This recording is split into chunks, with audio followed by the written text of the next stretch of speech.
Hello, hi, this is doctor MD Ashiq Ali. প্রথমেই sorry সকলকে, অনেক দিন পর আবার ভিডিও নিয়ে আসছি আমরা। অ্যাকচুয়ালি বিজি শিডিউল থাকার কারণে হয়ে ওঠে না, অনেক কিছু শিডিউল আমাদের রেডি রাখতে হয়। তো প্রত্যেক মাসে ভেবেছিলাম যে দুটো করে ভিডিও দেবো, কিন্তু সেখানে দেখছি 2 মাস ছাড়া ছাড়া একটা করে ভিডিও হচ্ছে না। তো যাই হোক, আগেন সরি। তো আজকে আমরা একটা fantastic bread and butter remedy নিয়ে আপনাদের সঙ্গে আলোচনা করতে এসে খুব ছোট্ট ডিসকাশন করব, যাতে ক্লিনিকে আমরা শর্ট করে ধরতে পারি এবং আমরা এই মেডিসিনটাকে স্কিপ করে যাই। এই মেডিসিনটাকে আমরা ধরতে পারি না, আমরা অন্য মেডিসিনের সঙ্গে গুলিয়ে ফেলি, সেটাও আলোচনা করব। তো আজকের মেডিসিনটা হচ্ছে আমাদের কার্বোভেজ, সবার প্রিয় মেডিসিন। আমরা ক্লাসিক্যালি খুব ইউজ করি, কিন্তু যখন মাইন্ডের কথা চলে আসে তখন আমরা সহজে এইটাকে প্রেসক্রিপশন করতে পারি না। মাইন্ড মেথডে এটাকে আমরা প্রেসক্রিপশন করতে পারি না। কিন্তু প্রেসক্রিপশন করার আগে আমরা ক্লাসিক্যালি এই মেডিসিনটাকে কীভাবে চিনতাম, যদি আমরা বরিকের লাইন করি, সব থেকে common symptom eructation, heaviness, fullness, sleepiness, tense from flatulency with pain, rose on lying down and temporary relief from belching, এবং আপার অ্যাবডোমেন গ্যাস। আমরা যেটা বলি না, আপার অ্যাবডোমেনে গ্যাস হলে কার্বোভেজ দাও এবং একটু ঢেকুর তুললেই আরাম হয়ে যায়। এবং এর পেনটা কীরকম থাকে, বরিক স্যার বলেছেন, pain as from lifting a weight, colic from riding in a carriage, excessive discharge of fetid flatus, তার সঙ্গে প্রচুর দুর্গন্ধ দিয়ে পাদ নিঃসরণ হয়। অ্যাকচুয়ালি কিছুটা ফুড পয়জনিংয়ের মতো লক্ষণ আমরা দেখতে পাই। এবং অনেকক্ষণ জার্নি করলে আমরা এই মেডিসিনটার ক্ষেত্রে, যেমন রাত জেগে জার্নি করেছে, সকালবেলা বেলচিং বা চোঁয়া চোঁয়া ঢেকুর উঠছে, অনেকেই আমরা প্রেসক্রিপশন করি, কারো বলছে 1 ডোজ 2 ডোজ দিয়ে দিই, আধ ঘন্টা 1 ঘন্টার মধ্যে কিন্তু রিলিফ হয়ে যায় পেশেন্টের। তো এটা তো গেল কমন সিমটম কিছু, যেটা আমরা সচরাচর যে কোনো ছোটোখাটো কন্ডিশনে, অ্যাকুট কন্ডিশনে প্রেসক্রাইব করতে পারি। বাট আমরা এটাকে ক্রনিক কন্ডিশন বা যে কোনো ধরনের ডিপ প্যাথোলজিতে আমরা ইউজ করবো কীভাবে, কার্বোভেজটা তৈরি হলো কীভাবে, উৎপত্তি হলো কীভাবে, এর ফিলিংটা কেমন থাকে, তো এটাকে আমাদেরকে একটু জানতে হবে। তো খুব ইন্টারেস্টিংলি আমরা এই মেডিসিনটাকে বেলোডোনার সঙ্গে খুব গুলিয়ে ফেলি, যার কারণে আমাদের প্রেসক্রিপশন হয় না। আমরা বেলোডোনার মতো একে লাইট ডিজার নিই, বেলোডোনার মতো একে ফ্রিবুলাস নিই, যার কারণে আমাদের প্রেসক্রিপশন হয় না। তো একটা কেস দিয়ে আমরা আলোচনা করি। একটা সিরোসিস অফ লিভারের কেস আমার কাছে এসছে। অনেক ডাক্তার দেখিয়েছে, অনেক কিছু করিয়েছে, কিন্তু কোনোভাবেই সে রিলিফ পাচ্ছে না। খাবার পরে রাইট সাইডে পেন হয় লিভারে, এবং প্রচুর দুর্গন্ধ বেরোয় পায়খানার সাথে, এবং তার সঙ্গে ঢেকুর, ঠিক আছে, যেমন ক্লাসিক্যাল সিমটম। কিন্তু পেশেন্টের প্রেজেন্টেশনে আপনি বুঝতে পারবেন না সে এত বড় একটা রোগ নিয়ে এসে। রুগী এসছে 2 বছর ধরে ভুগছে, আমি বললাম খাওয়া দাওয়া চেক। আমাদের সবার মধ্যে এই সিমটমগুলো থাকে। খাওয়া দাওয়া কী করেন আপনি? খাওয়া দাওয়া তো সবই খায়, ডাক্তার বলেছিল মাংসটা খেতে বারণ করেছে, লিভার স্পেশালিস্ট, আর ঝাল খেতে বারণ করেছে, একটু চেকে থাকতে বলেছে, চেষ্টা করি চেকে থাকার। আমি শখ, চেষ্টা করেন মানে? বলছে না, আমি মটন বা বিফ জাতীয় খাবার খাই না, কিন্তু মুরগিটা খাই, আর একটু তৈলাক্ত জিনিস খেতে আমার বেশি পছন্দ। হেসে হেসে বলছে।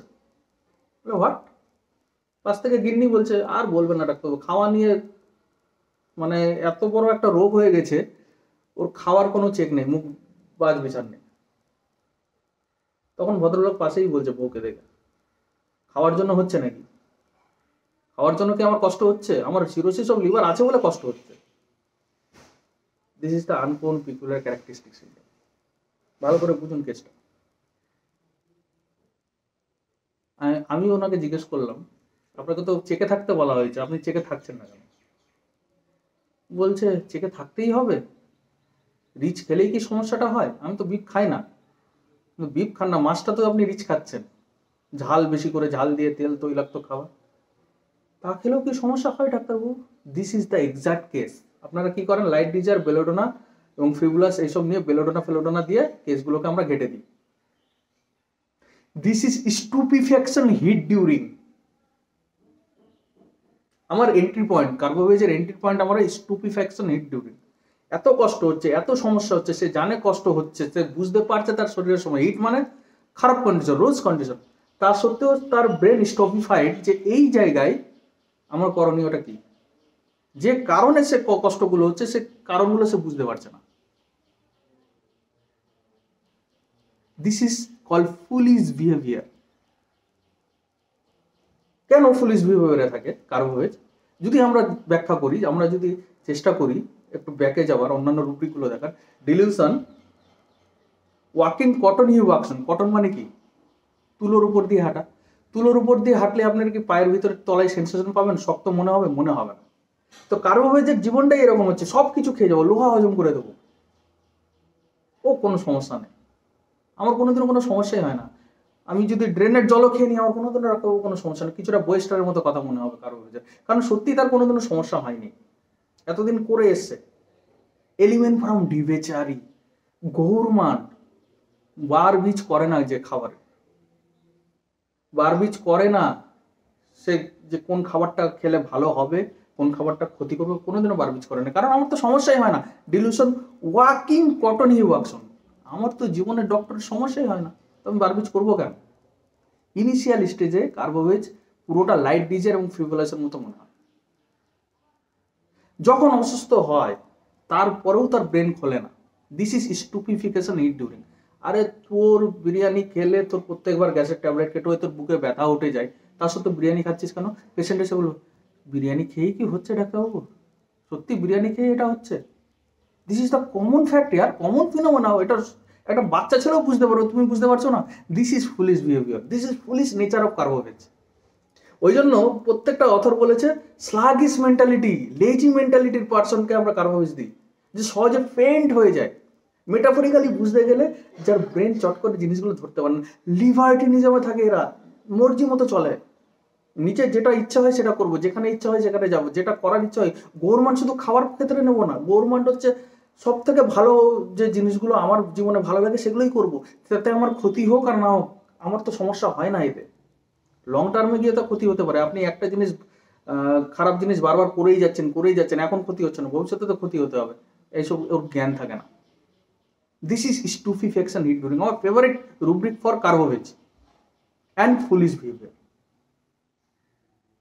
এই কার্বোভেজের পেশেন্ট এইভাবেই তার জীবন কটন ওয়াকে চলতে থাকে। এবার যখন বডির ভাইটাল ফোর্সটা একটা জায়গা অবধি নিজে থেকে রেজিস্ট করবে যে কোনো জিনিসকে, তারপরে তো আর পারে না। যখন সমস্যা হয় তখন পেশেন্টের মধ্যে চিন্তা এবং রাগের উদ্বেগ হয়। কিভাবে তৈরি হয়? আগে ডাক্তারবাবু আমি লোহা পর্যন্ত হজম করে দিতাম, আগে হোটেলের যে কোনো খাবার খেলেও আমার কোনো সমস্যা হতো না, কিন্তু এখন বাড়িতে যদি আমি একটু ডাল ভাত খাই আমার গ্যাস হয়ে যায়। সোচো সোচো সমঝো ইসকো। এইভাবেই পেশেন্ট এসে বলবে কারো হয়ে, আগে এই খেতাম কিছু হতো না, এখন এই করলে এই সমস্যা হয়। আর যদি আইপিআর থাকে পাশে আর বলবে না, খাওয়া নিয়ে এই গ্যাস হবে ওর, ভুগতে হবে আমাদেরকে। ভুগতে হবে মানে রাগ আমাদের উপরকে দেখাবে, তোমরা ঠিকঠাকভাবে রান্না করছো না। রুগী বলবে এটা কেন হবে, এটা তো হওয়ার কথা নয়, আমি তো সব কিছু খেতে পারতাম, এখন পারছি না কেন? This is element from disappointment. সে আশা করেনি তার জীবনে এই ধরনের দিন ঘটবে। Anger, worm কমপ্লেক্সিং। ওয়ার্ম মানে কি? কৃমি সবার মধ্যে থাকে, সবারই কৃমি হয়, সব মানুষের মধ্যে ছোট থেকে শুরু করে অ্যাডাল্টদের মধ্যে খুব কৃমি থাকে সবার মধ্যে। কিন্তু যখন এটা এক্সেসিভ মাত্রায় বেড়ে যায় তখন কিন্তু আমাদের ইরিটেশন হয়, আমাদের কষ্ট হয়, পায়খানা রাস্তা চুলকায়, মাঝে মধ্যে ব্লোটিং অ্যাবডোমেন হয়ে যায়। কিন্তু কৃমির ট্যাবলেট খেলে, ওষুধ খেলে এটার জন্য অনেকে ডাক্তারখানে যাওয়ারও দরকার পড়ে না, দোকানে বললে খেয়ে নিলাম, বা কৃমির জন্য একটু গাছগাছড়ার কিছু বা নিম পাতার রস খেলাম, উচ্ছের তরকারি খেলাম, কৃমি বেরিয়ে যায়। ছোট সমস্যাকে আমরা বলি দিস ইজ ছোট সমস্যা। এখানে সে রাগ হচ্ছে, তো মেটাফরিক্যালি কি ছোট্ট সমস্যা, একটু লাল চা খেয়েছে গ্যাস হয়ে গেছে, কেন হবে? This is anger one complaints. যার আগে বড় বড় খারাপ খারাপ খাবার খেয়ে কোনো সমস্যা হয়নি, সে আজকে ছোট্ট একটা লাল চা খেলে তার গ্যাস হয়ে যাচ্ছে। This is Carbo veg, this is Carbo veg. কেন হচ্ছে? Element from ডিভেচারি। ডিভেচারি মানে হচ্ছে মনের মতো তুমি জীবন যাপন করেছো, কোনো বার বাছনি করোনি, নিজের মতো করে জীবন চালিয়ে গেছো, রিলিজিয়াস ফেথকে বিশ্বাস করোনি, তোমার মতো করে তুমি চালিয়েছো। একটা মানুষ যদি মোরালিটির বাইরে গিয়ে কাজ করেন, সমাজের বাইরে গিয়ে কাজ করেন, নিয়ম কানুনের বাইরে গিয়ে চলে, তার জীবনে বিপদ আসবেই, তার সঙ্গে আজকে তাই হচ্ছে। This is element from debauchery, understand? এই ডিবেচারি হওয়ার পর তার মধ্যে এবার রাগের উদ্ভব হয়, এবার তো কষ্ট হচ্ছে, কিন্তু পেশেন্ট তার সত্ত্বেও খাওয়া ছাড়ে না, কারণ স্টুপিফিকেশন হিট ডিউরিং, আপনি বলে দিলেও ওর মাথা খোলে না। তার একটাই কথা, প্রিজুডাইস, ট্রেডিশনাল প্রিজুডাইস, সবাই খায়, আগেও খেয়েছি। সবসময় আপনারা একটা রুব্রিককে সবসময় একটা ছোট দায়রার মধ্যে রাখবেন, ভাজ বড়ভাবে ভাবার চেষ্টা করুন। ওই করে এসছে বলে আমি করে আসছি সবসময় এরকম হবে না, এটাকে ভাবুন এতদিন তো খেয়ে এসছি, সবাই তো খায়, আমিও তো খাচ্ছি, তাদের হচ্ছে না আমার কেন হচ্ছে? This is prejudice, traditional prejudice. তাহলে ডাক্তারখানায় কখন আসে? যখন এ কটন ওয়াক করে, যখন এতটাই স্টুপিফাইড, তাহলে ডাক্তারখানায় কেন আসে? দিস ইজ, এখানে ফ্যান্টাস্টিক একটা রুব্রিক আছে, horrible thing, sad story, effects আর প্রফাউন্ডলি। আমি শুনেছি ডাক্তারবাবু এই গ্যাস থেকে লিভার ক্যান্সার হয়ে যাচ্ছে। আমার কি লিভার খারাপ হয়ে যাবে না তো ডাক্তারবাবু? এখনো হয়ে যায়নি, কিন্তু ভালো করে বুঝুন, লিভার কি খারাপ হয়ে যাবে না তো? ক্যান্সার হয়ে যাবে না তো? Fear apoplexia, fantastic rubric. কোনো অর্গানের খারাপ হয়ে যাওয়ার ভয়, ফিয়ার অ্যাপোপ্লেক্সিয়া, কাজ করা বন্ধ করে দেবে না তো? আমরা নিই না ফিয়ার অ্যাপোপ্লেক্সিয়া, হাতটা কাজ করা বন্ধ হয়ে যাবে না তো? প্যারালাইসিস হয়ে যাবে না তো? ঠিক লিভারটা খারাপ হয়ে যাবে না তো? কিডনিটা খারাপ হয়ে যাবে না তো?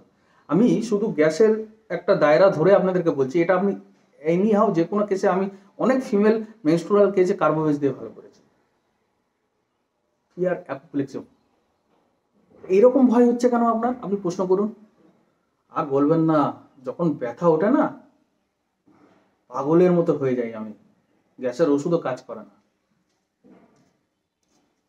এখন তো ব্যথা ওঠেনি, কিন্তু আস্তে আস্তে বুঝতে পারছি পেটটা তো ভার হচ্ছে, ফুলতে শুরু, dilution, foot step hearing home, এই যে বুট পায়ে হেঁটে আসছে রোগ আমার কাছে, এখনো পুরোপুরি শুরু হয়নি, হালকা হালকা শুরু হয়েছে। এটাই হচ্ছে কার্বোভেজ এবং রুটার মধ্যে পার্থক্য। রুটার শুরু হয় না, রুটার শুনে নেই তাও লাইট ডিজেরে থাকে। রুটার যদি শুনে নেই এই থেকে ওর ওই রোগ হয়েছে, ও ঠিক আছে দেখা যাবে, এখনো সময় আছে, ডাক্তারের কাছে যাবো, ওর কোনো সিমটম দেখা দেয়নি এখনো। বাট কার্বোভেজের সিমটম যখনই দেখা দেয়, সাইন দেখা দেয়, তখনই ফুট স্টেপ হেয়ারিং শোনার পর থেকেই ফিয়ার অডিয়ালে চলে যায়। আরে বাপরে, আগের বারে যা হয়েছিল আমার এখন সেই ভয় হচ্ছে, এটা তো আমি মেনে নিতে পারবো না ডাক্তারবাবু। This is the indignation nature of carbo veg. আগে আমি সব হজম করতাম, এখন পারছি না। আগে মেন্স হয়ে গেলেও আমি সব কাজ করে নিতে পারতাম, এখন মেন্স হলে আমি একটা বিছানায় পড়ে থাকতে হয়, আমি উঠতে পারি না। ডিলিউশন, অপ্রেসড হিউয়ার, তাকে যেন প্রেসারে রেখেছে তার ভাইটাল ফোর্স, তাকে উঠতে দিচ্ছে না, রোগের কন্ডিশনে সে আজকে প্রেসারাইজ হয়ে আছে। Anxiety, stranger in presence of, তো fantastic rubric. What is stranger? অনেক রুব্রিক পাবেন কার্বোভেজে, avarice toward family member, but generosity toward stranger. এরপরে প্রথম দিকে ও স্ট্রেঞ্জারের প্রতি খুব জেনারাস থাকে, কিন্তু ফ্যামিলির প্রতি অ্যাভারাইজ থাকে। এখন অ্যাংজাইটি হচ্ছে স্ট্রেঞ্জারের প্রতি। মানে কি স্ট্রেঞ্জার মানে কি? যে জিনিসটাকে আমি কোনোদিনও চিনি না, যে মানুষটাকে চিনি না, তার সঙ্গে পরিচয় হচ্ছে, কিন্তু পরিচয়ের ক্ষেত্রেও অনেকে টিমিড থাকে, কিন্তু এর সবাইকে আলিঙ্গন করে। তো মেটাফরিক্যালি মানে কি, নতুন নতুন খাবার ট্রাই করছে, সে জানে না তার বডিতে গিয়ে কি এফেক্ট করবে, এতটাই জেনারাস সে, খায়, খেয়ে দেখি না কি হয়েছে, আমেরিকান ডিশ খায়, তুর্কির ডিশ খায়, তার লিভারের কন্ডিশন খারাপ, সে খায়। This is generosity to a stranger, যদি মেটাফরিক্যালি বোঝেন। এখন অ্যাংজাইটি হয়ে গেছে, এখন নর্মাল চাটাকেও দেখে তার স্ট্রেঞ্জার মনে হচ্ছে, চাটা বেশি করে কড়া করে দেয়নি তো, বাড়ির বউ রান্না করছে। Metaphorically uncommon peculiar symptom. This is anxiety, stranger in the presence of stranger. This is the feeling of carbo veg. এইভাবে ইউজ করেন। এবং বেলোডোনার সঙ্গে পার্থক্য আমরা এই কারণেই করতে পারি না, আমরা কথায় কথায় ফিবুলাস নিয়ে নিই। বেলোডোনা জানে তার সমস্যা হচ্ছে, তা সত্ত্বেও সে খাচ্ছে, ইগনোর করছে। এ বুঝতেই পারে না আমার সমস্যা হচ্ছে এই খাবার থেকে। ফিবুলাস অ্যান্ড স্টুপিফিকেশন হিট ডিউরিং। বেলোডোনার মধ্যে সেই জ্ঞানটুকু আছে আমার এই সমস্যা আছে, তাও খেয়ে যাচ্ছে, সিরিয়াসলি নিচ্ছে না বিষয়টাকে। আর এ বুঝতে পারে না যে এই জিনিসগুলো আমার ক্ষতি করে যাচ্ছে, লং টার্মে ক্ষতি করে যায়। এলিমেন্ট ফ্রম ডিবেচারিতে যাওয়ার পর লিবার্টিনিজমের কারণে ডিসঅ্যাপয়েন্টমেন্টের কারণে অসুস্থ হয়ে আপনার কাছে আসবে। This is simple case of Carbo veg. অনেক মেনস্ট্রুয়াল কেস পাওয়া যায়। সুবিধা ওষুধ খায় ডাক্তারবাবু, আমি এত মোটা হয়ে যাচ্ছি, সুবিধা ওষুধ ছাড়েন। সুবিধা ওষুধ ছাড়তে হবে? আমাকে বলেছিল ডাক্তার যে সুবিধা ওষুধ খাওয়াটা আমার ক্ষেত্রে ওবেসিটি এবং হাই প্রেশার হয়ে যাচ্ছে, কিন্তু তো আমি খেয়ে যাচ্ছি। কিন্তু এখন আগে মেনস্ট্রুয়েশনের সময় এত দুর্বল হতাম না, কিন্তু এখন খুব দুর্বল হয়ে যায়, ভালো লাগে না কাজ করতে। তো সুবিধা ওষুধ বন্ধ করে দেবো? This is Carbo veg. আরেকটা রুব্রিক আছে, এটা অ্যাড করতে ভুলে গেছিলাম, সেটা হচ্ছে mathematics in ability for calculating. কেন স্টুপিফিকেশন হিট ডিউরিংয়ে থাকে? যদি আরও ডিপে যান তাহলে এই রুব্রিকটা পাবেন। ম্যাথমেটিক্স মানে কি? হিসেব করে, ক্যালকুলেশন করে আমরা যে কোনো খরচা করি। তো আমার সারা মাসের একটা বাজেট থাকে, আমাকে ইলেকট্রিক বিল দিতে হবে, আমার স্যালারি 20,000-এর মধ্যে আমাকে এত টাকার ইলেকট্রিক দিতে হবে, মেয়ের ফিস দিতে হবে, এত টাকার বাজার করতে হবে। তো শরীরের ক্ষেত্রেও আমাদের কিন্তু সবাই একটা ক্যালকুলেটিং মেথড থাকে, আমার কোন খাবার খাওয়া উচিত, কোন খাবার খাওয়া উচিত নয়, কোনটা মেনে চলা উচিত, কোনটা মেনে চলা উচিত নয়। এই কার্বোভেজের পেশেন্ট সেটা কাজ পারে না করতে। কোথায় কতটা খরচা করা যেমন জরুরি, ঠিক কোথায় কতটা নিজের শরীরকে যত্ন নেওয়ার জন্য করণীয় কী কী, এই ক্যালকুলেশনটাই এরা পারে না, যার কারণে কার্বোভেজ অসুস্থ হয় এবং আপনার কাছে এবং আমাদের কাছে আসে। আমাদের দুঃখ হয় এটাই যে আমরা নিজেদের দায়রাটাকে বাড়ানোর চেষ্টা করি না, ছোট্ট ছোট্ট করে রেখে দিয়েছি, নিজেদেরকে সীমিত করে রেখে দিয়েছি। এখান থেকে বেরোনোর চেষ্টা করুন। ফিবুলাসের বাইরেও জীবন আছে, বেলোডোনার বাইরেও অনেক কিছু আছে। কিছু নট সিরিয়াসলি পেশেন্ট দেখলে, লাইট ডিজারের মতো পেশেন্ট দেখলে আপনারা বেলোডোনা থেকে বেরোতে পারেন না। এই কনসেপ্টটা আপনাদের কাছ থেকে আমি ক্লিয়ার করতে চাইছি। এখান থেকে বেরোনোর চেষ্টা করুন। যারা বাঙালি আমার ভিডিও দেখেন, আপনারা অনলাইন হিন্দি অনেক ভিডিও পাবেন, কিন্তু যারা, বিশেষ করে আমি কেন বাংলায় বানাচ্ছি আপনাদেরকে বোঝানোর জন্য, নাহলে তো আমি হিন্দিতে হলে আমার ভিউ অনেক আসবে এইসব ভিডিওতে। তো আমার বিজনেস মাইন্ডেড মেন্টালিটি নেই, আপনাদেরকে বোঝানোর জন্য যে আপনারা প্রিজুডাইস, ট্রেডিশনাল প্রিজুডাইস হয়ে যাচ্ছেন। ওই করে এসছি এতদিন ধরে একই জিনিস করে যাচ্ছেন। বড় কেস পারবেন না, সিরোসিস অফ লিভার সারাতে পারবেন না, ক্যান্সার অফ লিভার সারাতে পারবেন না, কিডনি স্টোন সারাতে পারবেন না, ওই সর্দি কাশি অবধি সীমিত থেকে যাচ্ছেন। এই ধরনের কেসকে বেলোডোনা দেবেন, কিছুদিন ভালো থাকবে, আবার যেকার সেই, কিন্তু পার্মানেন্ট কিওর আপনি আনতে পারবেন না। তো this is carbo veg. Thank you, ভালো থাকবেন, সুস্থ থাকবেন এবং লাইক শেয়ার অবশ্যই করবেন এবং কমেন্ট করে অবশ্যই জানাবেন যাতে নেক্সট ভিডিও আপনারা চান কি চান না। ধন্যবাদ।